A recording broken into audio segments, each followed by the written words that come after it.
ассалому алейкум бинандагони азиз, муҳимтарин хабару гузоришҳои рӯз дар барномаи иттилоотии ахбор пешкашатон мегардад. Дар студия бо шумо Шоҳида Абдурауфова. раиси вилояти Суғд Раҷаббой Аҳмадзода ба ноҳияи айнӣ сафари корӣ анҷом дода, бо ҷараёни корҳои созандагӣ ва ободонӣ шинос шуд.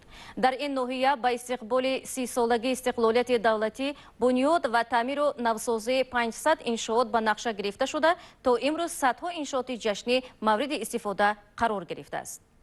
дар доираи истиқбол аз ҷашни фархундаи миллӣ 30-солагии истиқлолияти давлатӣ ва татбиқи нақшаҳои рушди маҳал дар ноҳия сохтмону аз навсозии наздик 500 иншооти аҳамияти иқтисодии иҷтимоӣ пешбинӣ гашта то ин марҳила 429 иншоот сохта мавриди баҳрабардорӣ қарор дода шудааст. ва алҳол дар 40 иншооти дигар корҳои сохтмониву таъмирӣ ҷараён дорад. маҳз иқдоми рушди деҳот аст ки минтақаву навоҳии дурдаст ва деҳу маҳал рӯй ба рушд оварда дар ин замина инфрасохтори беҳтари кору хизматрасонӣ фароҳам оварда мешавад. зимни сафар ба ноҳияи айни раиси вилоят Раҷаббой Аҳмадзода бо рафти бунёдкориҳо ба истиқболи 30-солагии истиқлолияти давлатии ҷумҳурии Тоҷикистон шинос гардида барои дар муҳлати пешбинишуда ва бо сифати баланд бунёд намудани иншооти ҷашнӣ ба масъулин супоришҳо дод. бунёди муассисаҳои нави таълимӣ ва таъмиру аз навсозии муассисаҳои амалкунанда дар вилояти Суғд вусъат меёбад. дар доираи беҳтарсозии шароити таълиму тарбия ва ба имкониятҳои муосири илмомӯзӣ фарогирифтани муҳассилин бо дастгирии ҳукумати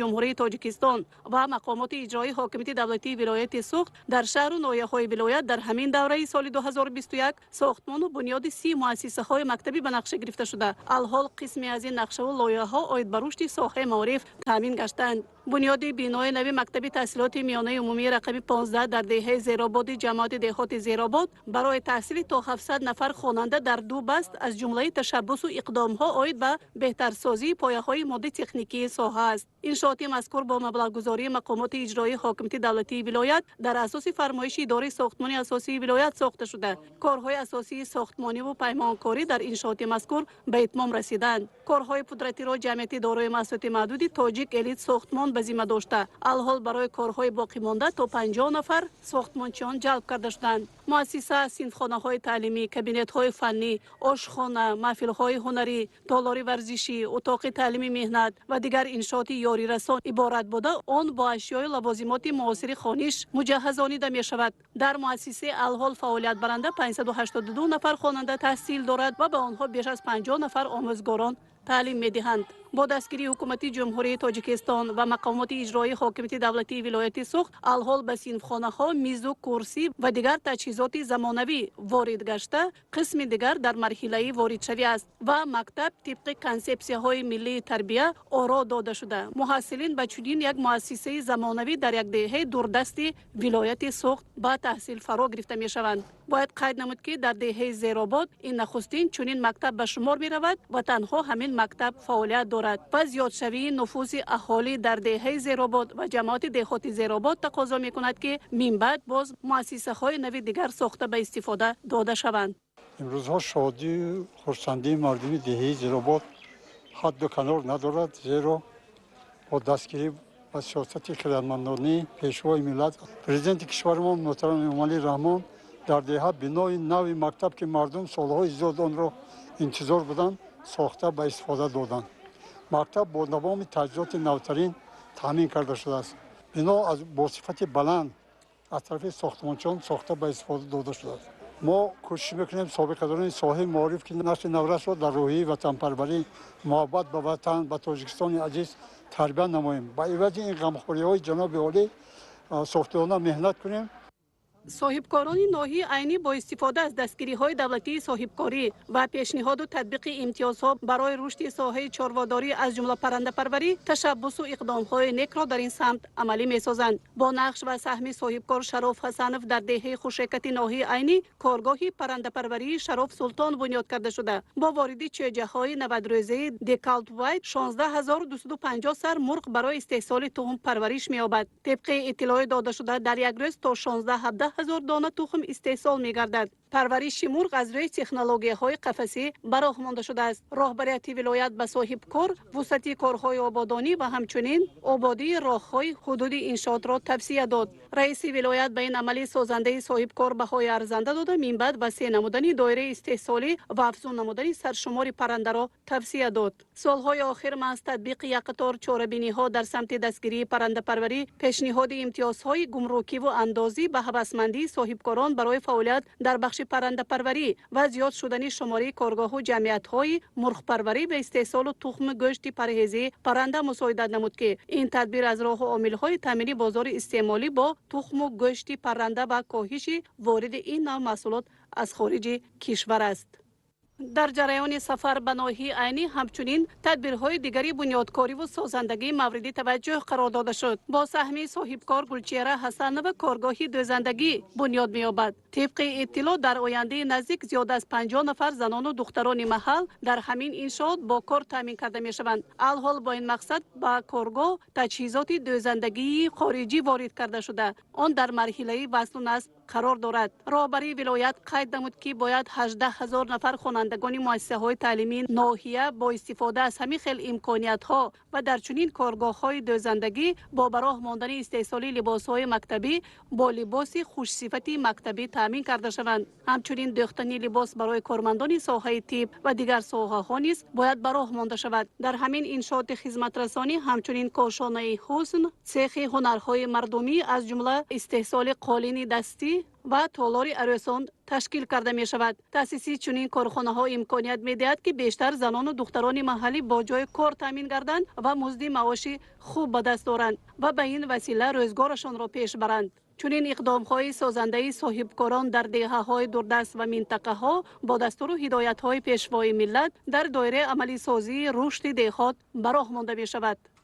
ناحیه عینی برای چارواداری از منطقه های از جهت اقلیم موافق بوده. برای رشد ساحه چارواداری، زیاد نمودن چاروای کلان شاخدار، افزایش نمودن استحصال محصولات چاروا، امکانیت و اقتدارها زیادند. با سهم صاحبکاران محلی اقدام ها برای بنیاد فرمه های نوی چارواداری در منطقه عملی می گردد. رئیس ولایت در ناحیه عینی به فرمه چارواداری جمعیت دارای محصولات محدود دلسوف تشریف آورده. با تدبیرهای در این سمت عملی شده شناخته شد. باید گفت که در سفرهای قبلی نیز جریان کارهای ساختمانی انشاءات تحت توجه قرار گرفته بود و با نظر داشته تدبیرهای دیگری تا این مرحله عملی شده وارد هرچی تستری چاروای کلان شاخدار به صاحبکار توصیه داده شد. همچنین استفاده با ثمر از حدود انشاءات، آبادانی میدان و زمین‌های حدود انشاءات به صاحبکار و راهبریت ناحیه دستور داده شد. طبق نقشه و لایحه‌ها در مرحله اول وارد 200 سر چاروای سیمنتالی از فدراسیون روسیه برای استحصال گوشت پیش بینی گشته. در مرحله‌های منبعد باز 200 سر چاروای ذاتی برای استحصال شیر باید وارد کرده شود. بعد انشاءات چارواداری گاوهای 6 ماهه وارد کرده شده با پرورش معیاری آن به استحصال گوشت آماده می‌گردد. با صاحبکار همچنین دستور داده شد که در حدود فرم یک کارگاه کارکرد شیر و استحصال محصولات شیری بنیاد کرده شود.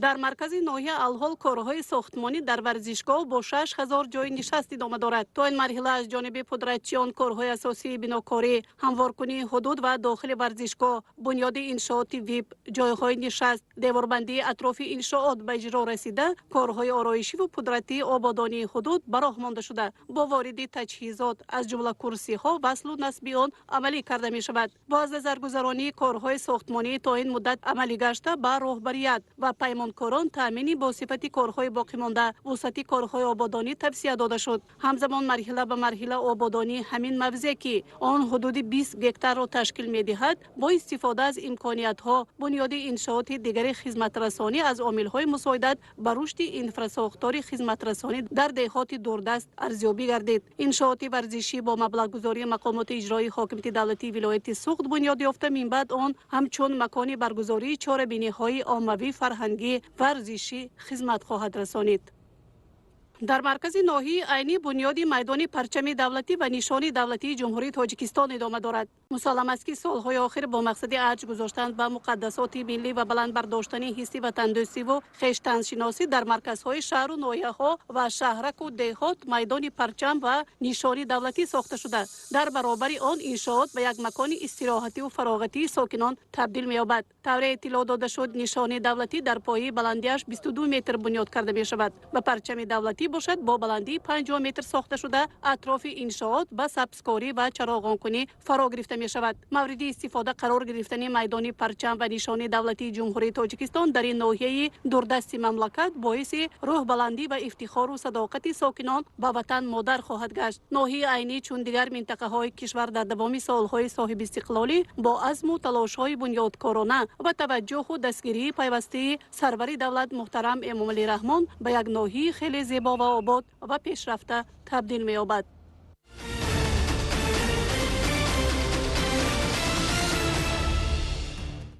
در ناحیه شهرستان با اشتراک رئیس ولایت رجبای احمدزاده به منفرشکنی راهها آغاز بخشیده شد. باید تذکر داد که سال روان در دایره کارهای آبادانی و سازندگی به افتخار 30 سالگی استقلالیت دولتی جمهوری تاجیکستان در ولایت سوخت تعمیر و منفرشنمایی 300 کیلومتر راه به نقشه گرفته شده است. با استفاده از باد و هوای مساعد فصل گرما در دهه آبادی ناحیه شهرستان با اشتراک رئیس ولایت سوخت رجبای احمدزاده به منفرشکنی راه اساسی دهه حسن آغاز بخشیده شد. باعث ذکر است که در دایره نقشه چاره‌بینی های سالهای رشد دهات، سیاحی و هنرهای مردمی و به استقبال 30 سالگی استقلالیت دولتی جمهوری تاجیکستان در حدود دهات ناحیه کارهای آبادانی و سازندگی وسعت یافته با دستگیری مقامات اجرایی حاکمیت دولتی ولایت سوخت 7 کیلومتر راه دهه آبادی تعمیر و منفرش کرده می شود. رئیس ولایت در صحبت با ساکنان دهه مذکور قید کرد که با دستور هدایت‌های اساسگذار صلح و وحدت ملی پیشوای ملت پرزیدنت جمهوری تاجیکستان محترم امامعلی رحمان به رشد دهات توجه خاصه ظاهر گردیده برای بلند برداشتن سطح زندگانی مردم از تمام امکانیت‌ها استفاده برده می شود. تاکید کرده شد که سهم ساکنان نیز در آبادانی محل نظررس بوده مردم با اجرای رسالت شهروندی خانه و منزل و کوچه و محله خود را آباد نموده ایستادند. ساکنان دهه آبادی در نوبت خود به راهبریت دولت و حکومت منتداری خویش را بیان داشتند. بعد دههای آباد همین روز یک کاری کلان شده است که من اسفالت شده است، مکتب شده است، دهها کوچه ها آباد شده است. این مهان پیشوای ملت محترم امامعلی رحمان از حاکم ولایت منت داریم. اینا ملک کردن برای مردم و ده آباد شد. باید تذکر داد که سال روان در دایره کارهای آبادانی و سازندگی به افتخار 30 سالگی استقلالیت دولتی جمهوری تاجیکستان در ولایت سوخت تعمیر و منفرشنمایی 300 کیلومتر راه به نقشه گرفته شده است. این روزها باشد در تمام قلمرو ولایت با استفاده از امکانات موجوده و در همبستگی تعمیر و ترمیم راهها با وسعت ادامه دارد.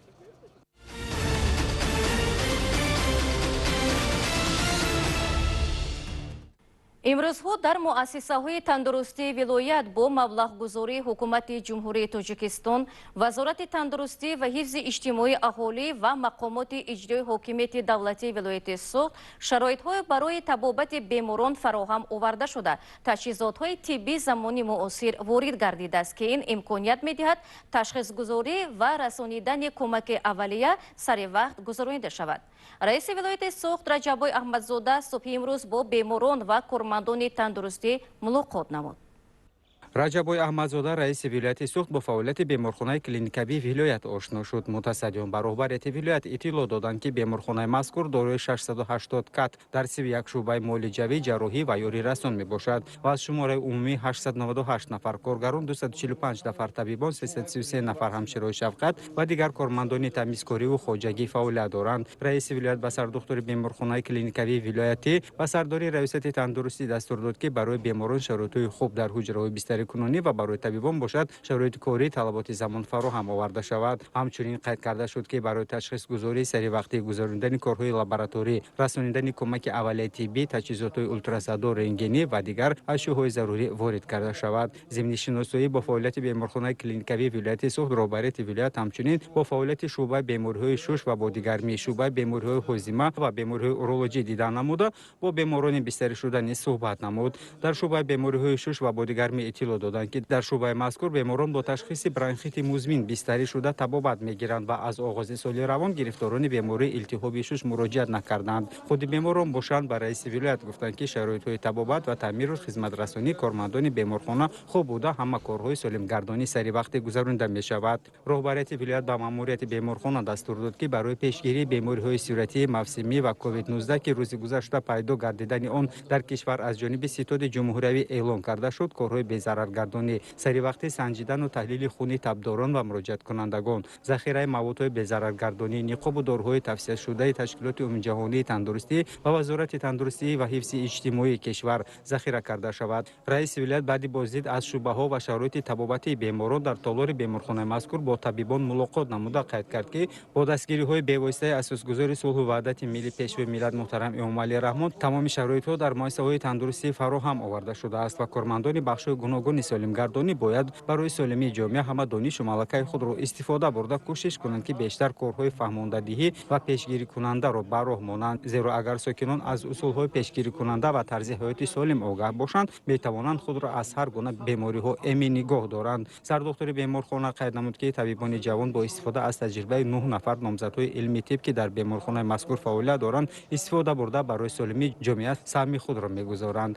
қайд карда шуд ки тамоми кормандон ваксинаи зидди бемории коронавирусро қабул карданд. иҷрокунандаи вазифаи директори маркази назорати давлатии санитарию эпидемиологии вилояти Суғд қайд намуд ки ба шаҳру ноҳияҳои Истарафшану Панҷикен, Исфара ва ноҳияи Бобоҷон Ғафуров 3 нафари табибони марказ барои гузарондани корҳои профилактикии пешгирикунандаи панҷшавии бемории сиёратӣ равона шуданд. аз ҳисоби буҷаи мақомоти иҷрои ҳокимияти давлатии вилояти Суғд наводҳои зарурӣ, безараргардонӣ ва ниқобу дигар ашёҳои зарурӣ захира шуданд. ягона мушкилӣ дар самти пешгирии сиёратии коронавирус ин боз ҳам бемасъулияти бархе аз сокинон дар ҷойҳои серодам хусусан бозорҳо мебошад ки маъмурияти бозору фурӯшгоҳҳо, боғҳои маконҳои истироҳатӣ бояд бештар масъулият ҳис карда дар самти солимии ҷомеа саҳмгузор бошанд. раиси вилоят дастур дод ки дар якҷоягӣ бо маркази назорати давлатии санитарию эпидемиологии вилоят барои пешгирии бемории COVID-19 дар даромадгоҳҳои умумии беморхона ва шӯъбаҳо нуқтаҳои назоратиро фаъол намуда ҳуҷраи маркази тамосро ташкил намоянд. таъмини маводҳои безараргардонӣ, дастрасии шабонарӯзӣ бо оби ошомиданӣ, тозагии тамоми шӯъбаҳо ва гирду атрофи беморхона, такмили ихтисоси кормандон, воридоти таҷҳизоти зарурӣ ва 500 кати замонавии тиббӣ, захираи доруҳо, таъмини беморон бо хӯроки гарми серғизо ва истифодаи заминҳои ёрирасон супориши дигари раиси вилоят ба сардори раисати тандурустӣ ва маъмурияти беморхона буд.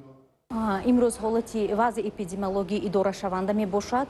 бо вуҷуди ин ҳаст беморое ки бо илтиҳоби шуч ба қайд гирифта шуда истоданд. аз ин лиҳоз мо набояд ки ҳушёриро аз даст диҳем ва ҳамарӯза баҳри пешгирӣ корбарӣ намоем.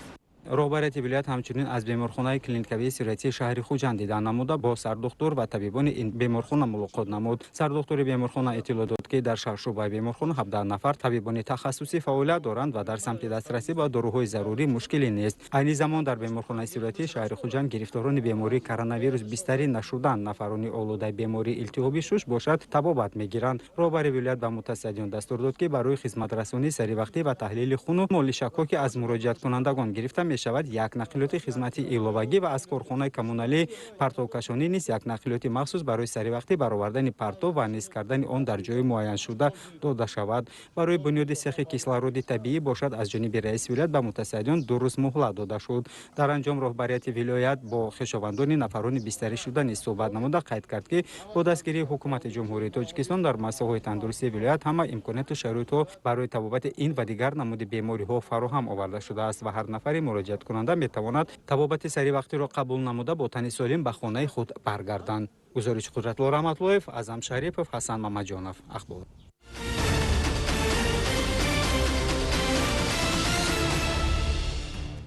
ситоди ҷумҳуриявӣ оид ба пурзур намудани чораҳои зидди эпидемиявӣ ва пешгирӣ аз интиқолу паҳншавии бемории сироятии коронавирус COVID-19 дар ҷумҳурии Тоҷикистон дар ҷаласаи навбатии санаи 21 июн аз қайд гардидани ҳолатҳои гирифтор шудан ба бемории сироятии коронавирус дар муассисаҳои тандурустии мамлакат маълумот хабар дод.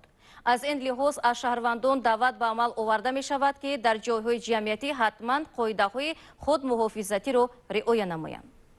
ситоди ҷумҳуриявӣ оид ба пурзур намудани чораҳои зидди эпидемиявӣ ва пешгирӣ аз интиқолу паҳншавии бемории сироятии коронавирус COVID-19 дар ҷумҳурии Тоҷикистон дар ҷаласаи навбатӣ санаи 21 июн аз қайд гардидани ҳолатҳои гирифтор шудан ба бемории сироятии коронавирус дар муассисаҳои тандурустии мамлакат маълумот пешниҳод намуд. омили асосии хуруҷи навбатии бемории мазкурро мутахассисон дар бетаваҷҷӯҳӣ, риоя накардани муҳлати муайяншуда барои худмуҳофизатии шаҳрвандони мамлакат ки аз хориҷи кишвар баргашта буданд, истифода накардани ниқоб ва дигар тавсияҳо арзёбӣ мекунанд. робита ба ин директори маркази ташаккули тарзи ҳаёти солими вилояти суд Зуфнуна Хоҷаева баён намуд ки имрӯзҳо оиди пешгирии бемории коронавирус байни аҳолӣ, байни дар бозорҳо, супермаркетҳо, мағозаҳо мо корҳои фаҳмондадиҳӣ гузаронда ба онҳо мегӯем ки вақте ки дар даромадгоҳҳо навишта шудааст ки бениқоб даромадан манъ аст, набояд ки ҳар як шахс ба анҳамӣ ё корхона ё ҷойҳои ҷамъиятӣ бениқоб надарояд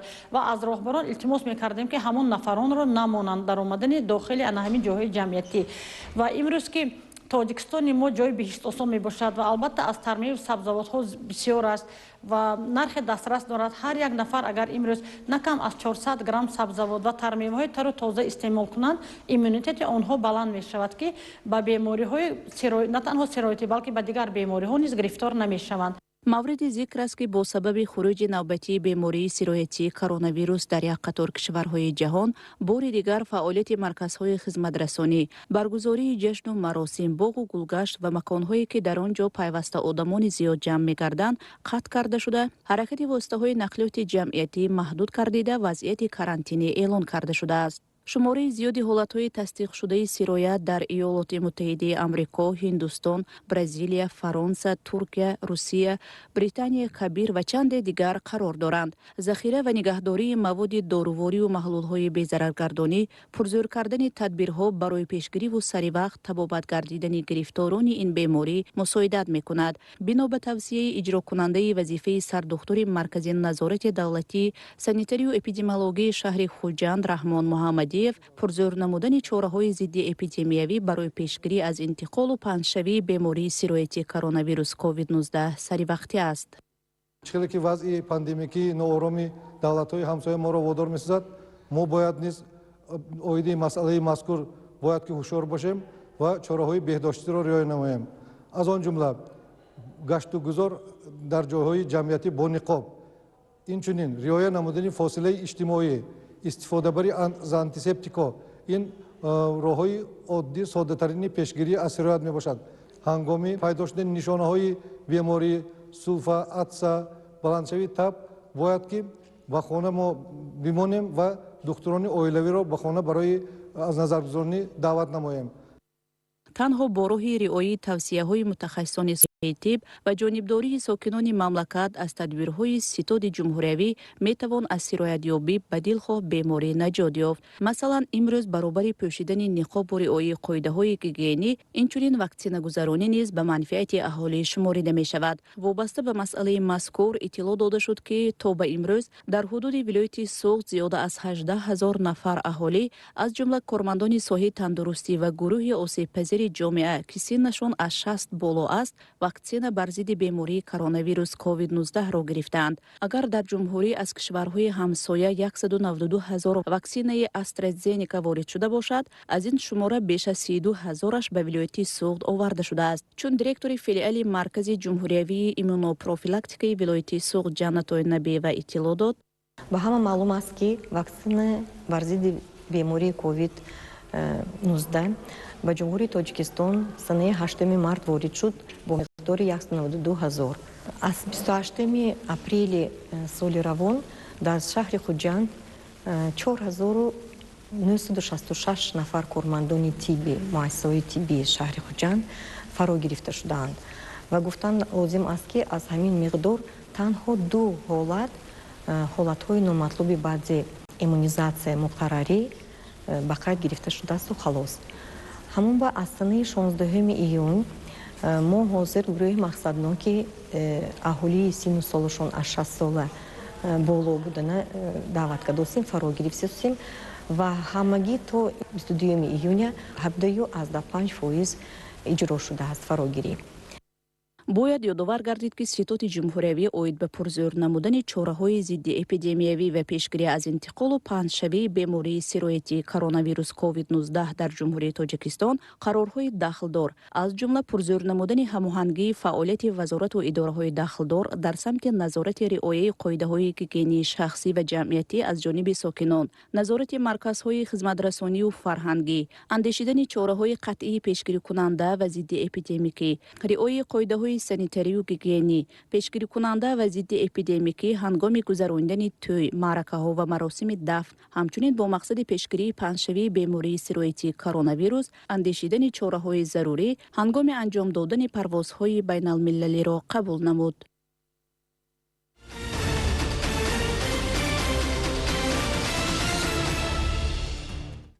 курси омӯзишии дуалӣ аз рӯи барномаи зан сарвар барои тайёр кардани ҳайати роҳбарикунанда аз ҳисоби занони фаъолу лаёқатманд хизматчиёни давлатӣ мақомоти иҷрои ҳокимияти давлатӣ доир гардид.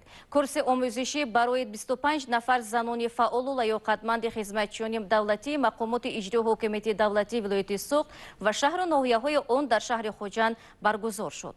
Курси омӯзишии дуалӣ 3 давраро дар бар гирифта, баъди анҷоми он шунавандагон аз рӯи барномаи зан сарвар бо шаҳодатнома сарфароз гардонида мешавад.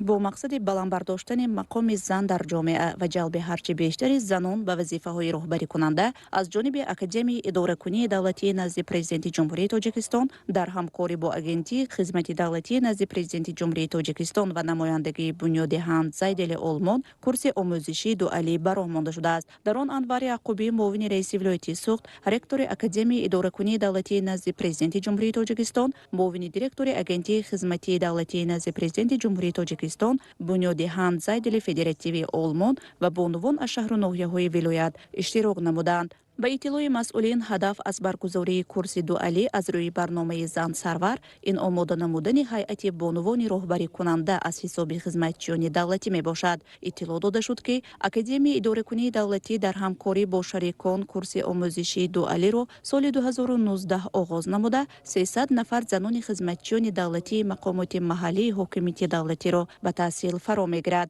даври аввали курси мазкур дар вилоятҳои Суғд ва Хатлон соли 2019 ва дар вилояти Мухтори Кӯҳистони Бадахшон соли 2020 баргузор гашта 79 нафар занони фаъолу лаёқатманди хизматчиёни давлатӣ онро хатм намуданд.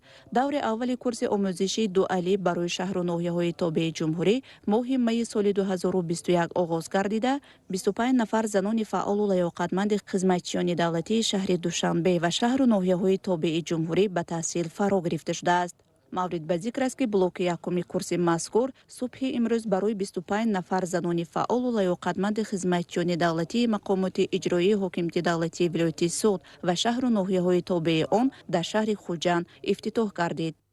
имрӯз ман сарфароз аз он ҳастам ки баробари дигар бонувони ҷавонони лаёқатманд ба курси омӯзишии зан сарвар ҷалб гардидам ва ин як хеле иқдоми нек ва ҷолибе ҳаст барои мо ҷавонон. барномаҳои давлатӣ аз қабили тарбия, интихоб ва ҷобаҷогузории кадрҳои роҳбарикунанда барои занону духтарони лаёқатманд дар ҷумҳурии Тоҷикистон, стратегияи миллии фаъолгардонии нақши занон дар ҷумҳурии Тоҷикистон, барномаи давлатии пешгирии зӯроварӣ дар оила дар ҷумҳурии Тоҷикистон ва консепсияи рушди оила дар ҷумҳурии Тоҷикистон ба тасвиб расида имрӯзҳо дар ҳамаи шаҳру ноҳияҳои ҷумҳурӣ аз рӯи нақша чорабиниҳои таҳия гардида корбарӣ давом дода истодаем. сарвари давлат муҳтарам Эмомалӣ Раҳмон дар ҳар баромади худ ба нерӯи зан модар такя мекунанд ва изҳор медоранд ки бо азму ирода ва масъулиятшиносии занон ҳамчун нерӯи бузурги ҷомеа эътимоди комил доранд. дар ин замина изҳор медоранд ки минбаъд низ мақоми занон дар ҷомеа баланд бардошта мешавад ва мавқеи занон дар татбиқи сиёсати иҷтимоии давлат дастгирӣ карда мешавад. барои амалӣ намудани супоришҳои пешвои миллат муҳтарам Эмомалӣ Раҳмон чунин курсҳои омӯзишӣ ташкил карда шудааст. имрӯз бо ташаббуси бевоситаи пешвои муаззами миллат ва дастгирии роҳбарияти дастгоҳи иҷроии президенти ҷумҳурии Тоҷикистон соли дуввум аст ки курси дуалии зан сарвар дар доираи фаъолияти нақшачорабиниҳои Академияи идоракунии давлати назди президенти ҷумҳурии Тоҷикистон ва бунёди фонд Ҳанс Зайдели Олмон, Иттиҳоди Аврупо ин лоиҳа با یک طرح نو در زیر زن سرور کورس‌های دوالی برای زنان راهبری کننده فعال شده ایستاده است. نقشه کورس به واسطه از آن سپارش‌های و دستورهای پیشوای معظم ملت سرچشمه می‌گیرد. استادان، آموزگاران، متخصصان در دوره موضوعهای گوناگون خدمت دولتی، آداب معاشرت کسبی، بلند برداشتن صنعت سخنوری و اینچنین برنامه‌های حکومت الکترونی و پیشگیری جوانان و از آن جمله شهروندان جمهوری اسلامی از پدیده‌های نامطلوب گرویدن به تشکیلات‌های اکستریمیستی و تروریستی نیز این کورس‌ها را در بر می‌گیرد و موضوع اکتوالی و موضوع روزمره به واسطه این سمت را پورا می‌نماید و مرحله به مرحله از جانب متخصصان کورس‌های آموزشی مکمل کرده می‌شود. طبق برنامه تعلیمی برای شنوندگان در موضوعهای مبرم از جمله اساسهای حقوقی، مبارزه بر ضد تروریسم، افراطگرایی و بیگانه پرستی، اداره‌کنی ذخیره‌های انسانی، سیاست دولتی عاید به برابری گندری در جمهوری تاجیکستان، نظام اداره‌کنی دولتی در جمهوری تاجیکستان، استفاده تکنولوژی اطلاعاتی در خدمت دولتی و غیره مشغولیت‌ها دایر می‌گردد. کورس آموزشی دوالی 3 دوره را در بر می‌گیرد. بنا به اطلاع داده شده، شکل تعلیم در کورس مذکور روزانه اینتنسیوی بوده، مشغولیت‌ها از صبح تا شام برگزار می‌گردد. در فرجام کورس آموزشی شنوندگان از روی برنامه زن سرور صاحب شهادتنامه می‌گردند که این در سمت بالوروی دانش و ملکه آنها نقش مهم می‌بازد.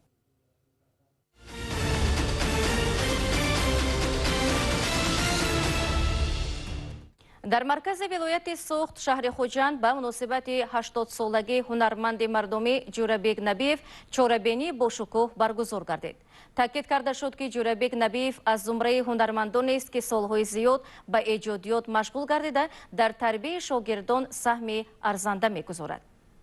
در تئاتر مزاکا موسیقی به نام کمال خوجندی مرکز ولایت به مناسبت 80 سالگی هنرمند مردمی جورابک نبیف چورابینی با شکوه و برنامه رنگین کنسرتی برگزار گردید. در آغاز معاون رئیس ولایت سوخت زینوره عظیمی نامه تبریکاتی رئیس ولایت سوخت رجبای احمدزاده را به سهم حاضرین رسانیده از خدمت‌های شایان استاد هنر جورابک نبیف در رشد صنعت، تربیت شاگردان و دیگر زحمت‌های پیوسته جورابک نبیف یادآور شد. گفته شد که حکومت جمهوری تاجیکستان برای رشد ساحه فرهنگ، دستگیری هنرمندان و فراهم آوردن شرایط مساعد برای کار و فعالیت آنها تدبیرهای ضروری اندیشیده خدمت‌های شایان هر نفر را قدر می‌کند. جورابک نبیف از زمره هنرمندان است که سالهای زیاد به ایجادیات مشغول گردیده در تربیت شاگردانش سهم ارزنده می‌گذارد. خدمت‌های ارزنده این هنرمند در رشد صنعت سرآیندگی از جانب حکومت جمهوری تاجیکستان با عنوان بلند هنرپیشه مردمی تاجیکستان و جایزه و افتخارنامه‌ها ارزگذاری کرده شده است. ضمناً قید کرده شد که استاد هنر جورابک نبیف بعد ختم دانشکده دولتی آموزگاری شهر لنوباد حال دانشگاه دولتی خوجند به نام اکادمیک باباجان غفورов فعالیت را در بارگاه عظیم هنر تئاتر دولتی مزاکا موسیقی به نام کمال خوجندی به حیث سلیس آوازخوان شروع کرده از زمره هنرمندان است که بیش از نیم عصر در عرصه صنعت موسیقی تاجیک فعالیت دارد. پنجم کورس میخوندم با تئاتر با کار گرفتم من و در نزد مردم برآمد خواست شد. دیدم که اکنون مردم ناز استقبال میگیرن. فکر کردم که اکنون من حافظ شده میتوانم همین کار ادامه دادم همین حافظی را. لیکن حالا هم چخیل حافظ بوده که مردم چخیل سرودهای مرا قبول میکنه، هضم میکنه، اینش انق نمیدونم راستی. سرود و آهنگ‌های گوشنواز و دلنشین این هنرمند با رشته‌های زرین عنعنه‌های کهن پیوسته دل شنوندگان و مخلصان ساز و نوا را شیفته و تسخیر نموده است. سرودهای کلاسیکی و خلقی که از جانب موصوف سراییده شده‌اند در خزینه طلایی کمیته تلویزیون و رادیو تاجیکستان اداره تلویزیون و رادیو ولایت سوخت محفوظ بوده امروز هم شنوندگان و مخلصان بیشمار دارد. استاد جورابک نبیف از دیگر هنرمندان مثلا چه فرق دارند؟ آن کس نه تنها برای تاجیکستان بلکه برای جمهوری همسایه ازبکستان هم خدمت کردند و عنوان هنرمند گرفتند از چون که قدر شدن از طرف جمهوری ازبکستان هم چون با 2 زبان سرود خواندن. ما از خوردی با سرودهای استادان ما مثلا استاد جورابک مرادوف Одина Ҳошим, Зафар Нозим, Устод Ҷӯрабек Набиев инҳо калон шудем. Ман гумон мекунам ки як давраи зиндагии мардуми тоҷик бо сурудҳои инҳо бисёр пайванд аст. Фақат суруди холӣ нест. Як суруд як давраи таърихия дар бар мегирад. аслан ҳамин хел мешавад. ҳунарманд бояд дар замонаш як нақше бигузорад ки ҳамон нақш мондагор бошад. ҷӯрабек Набиев зимни сафарҳои ҳунарӣ ба ҷумҳуриҳои собиқ Иттиҳоди Шӯравӣ ва бисёр кишварҳои хориҷӣ барои тарғибу ташвиқи фарҳанги бою қадимаи тоҷикон, санъати асил ва шеъру таронаҳоиноби миллӣ нақши бориз дошта, осори мусиқии тоҷиконро бо маҳорати баланд иҷро ва тарғибу ташвиқ намудааст. ҷӯрабек Набиев ҳамчун мутриби хушсалиқа услуби хоси сарояндагии худро дорад ва овозаш хеле ширадор буда сурудҳои оддӣ ва мураккабро бо маҳорати баланд месарояд. ӯ бештар ба сароидани сурудҳо бар матнҳои классикӣ мароғ дорад. дар репертуари ин мутриби хушсалиқа бештар аз 200 сурудҳо ворид шуданд ва бештари онҳо мавзӯъҳои ватан, модар, диёри маҳбубро тараннум менамоянд. ҷӯрабек Набиев муаллифи зиёда аз 200 суруди тоҷикӣ ва узбекӣ мебошад.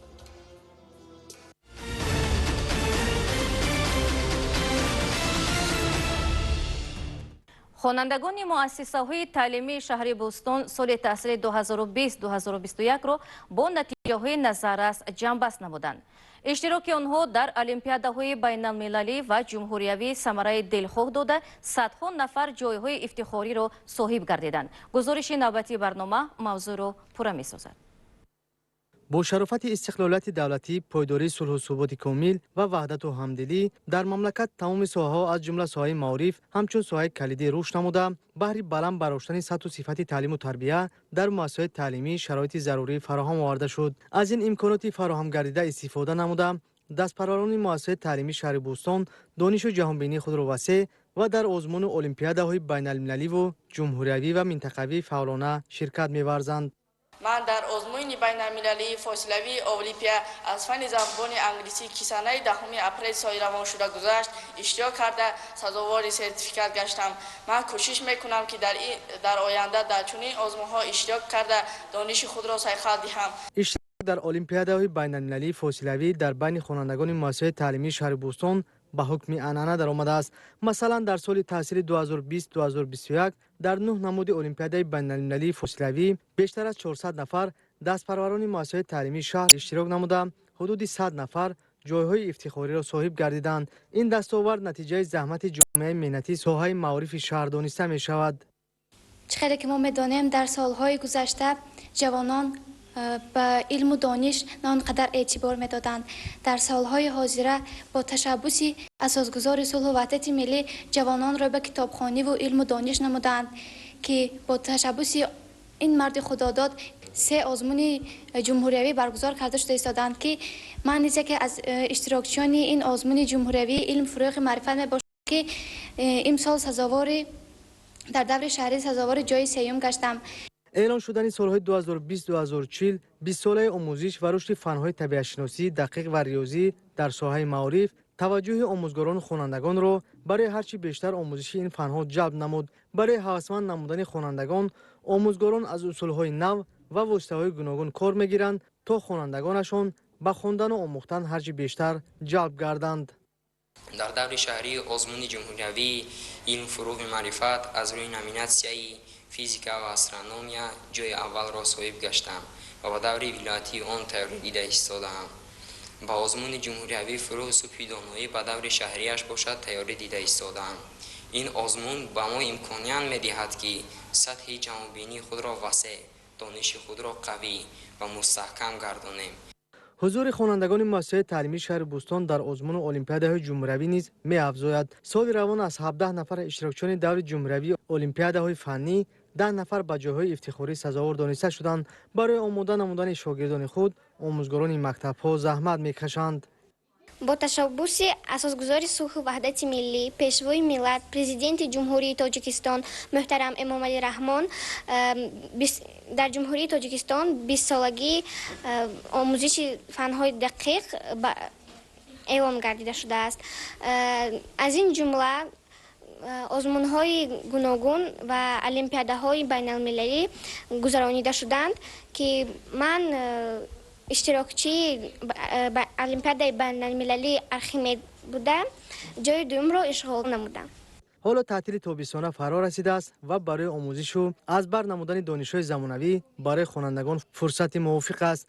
در مرکز دریافت و رشد استعدادهای نزد شعبه معارف شهر بوستان که به آن بیشتر از 400 نفر خوانندگان اعضا می‌باشند، برای آماده نمودن نورسان به آزمون‌های علم فروغ معرفت، فروغ صبح دانایی کتاب است و دیگر آزمون‌ها تدبیرهای مهم اندیشیده شده است. سال تحصیل 2020-21 را خوانندگان مؤسسه‌های تعلیمی شهر بوستان خیلی پرثمر جنبست نمودند و در این جاده مؤسسه‌های تیپی نو زمانی استقلال، گیمنازیا، لیسی‌ها، مکتب پرزیدنتی برای خوانندگان بالیاقت امروز خیلی در این سمت فعال هستند و خوانندگان این مؤسسه ها در تمام آزمون ها و المپیاده های چی جمهوری و چی بین المللی اشتراک نموده سزاوار جایهای نمایان گشته ایستادند.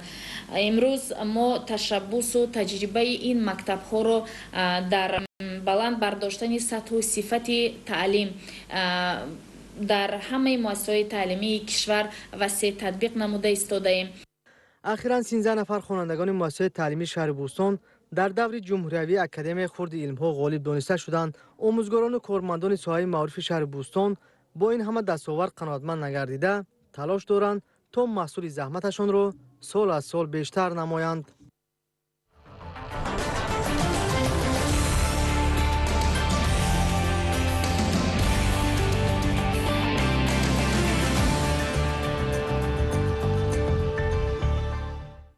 سنه 27 ایون در شهر دوشنبه اولین مسابقه بین المللی اوید با گوشتنی ملی تاجیکی گوشتنگیری با اشتراک ورزشگران بیش از 10 کشور برگزار می شود.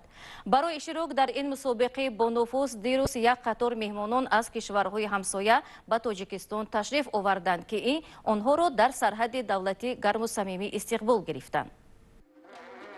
دیروز یک قطار مهمانان و اشتراک کنندگان مسابقه بین المللی اوید به گوشتنی ملی تاجیکی گوشتنگیری برای دریافت جام شهر دوشنبه به کشور ما تشریف آوردند. مهمانان را در گذرگاه سرحدی فاتح آباد ناحیه مسجح نمایندگان مقامات اجرایی حکومت دولتی ولایت سوخت، فدراسیون ملی گوشتنگیری جمهوری تاجیکستان و دیگر شخصان مسئول با رسم خوب تاجیکانه گرم و صمیمی پذیرایی کردند. مهمانان از این استقبال صمیمی بالیده راه شدند. Мы приехали для того, чтобы выступить у вас на международном турнире, который проводится впервые у вас в республике. Надеемся, что турнир будет организован хорошо. Встретили нас очень хорошо, здорово. Ваше гостеприимство не имеет границ. Все очень классно. سپس مهمانان از یک قطار موضوعهای تاریخی و فرهنگی ولایت سوخت بازدید به عمل آورده از تاریخ و فرهنگ مردم ما آگاهی پیدا نمودند. در آثارخانه تاریخی ولایت سوخت به مهمانان اوید تاریخ قدیمه و بوی و رنگین مردم تاجیک، فرهنگ و تمدن و دوره‌های مهم تاریخ مردم ما معلومات مفصل داده شد.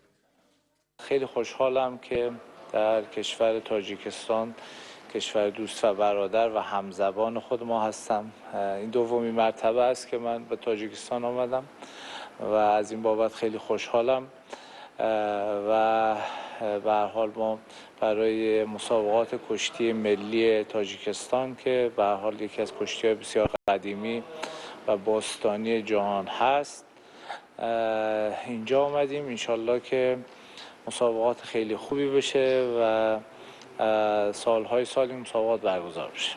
در قصر تاریخی ارباب مهمانان به حیات و فعالیت مردم تاجیکستان در دوره سابق اتحاد شوروی و دستاوردهای صلح‌های صاحب استقلالی تاجیکستان شناس شدند. و مهمانان اطلاع داده شد که محض تشبث سازنده و سیاست خردمندانه پرزیدنت جمهوری تاجیکستان پیشوای ملت محترم امامعلی رحمان بود که تاجیکستان در 30 سال صاحب استقلالی به موفقیت و دستاوردهای بی‌نظیر صاحب شد. مهمانان بعد شناسایی با موضوعهای تاریخی و فرهنگی ولایت سوخت برای استقبال و مهمانداری صمیمانه بر رهبریت و مردم تاجیکستان اظهار سپاس نمودند. маврид ба зикр аст ки мусобиқаи байналмилалӣ оид ба гӯштингирӣ бахшида ба рӯзи ваҳдати миллӣ барои дарёфти ҷоми шаҳри душанбе бо иштироки варзишгарони кишварҳои Россия, Узбекистон, Қирғизистон, Қазоқистон, Эрон, Озарбойҷон, Кувайт, Чин, Тоҷикистон ва чанд кишвари дигар санаи 27 июн дар наврӯзгоҳи шаҳри Душанбе баргузор мешавад.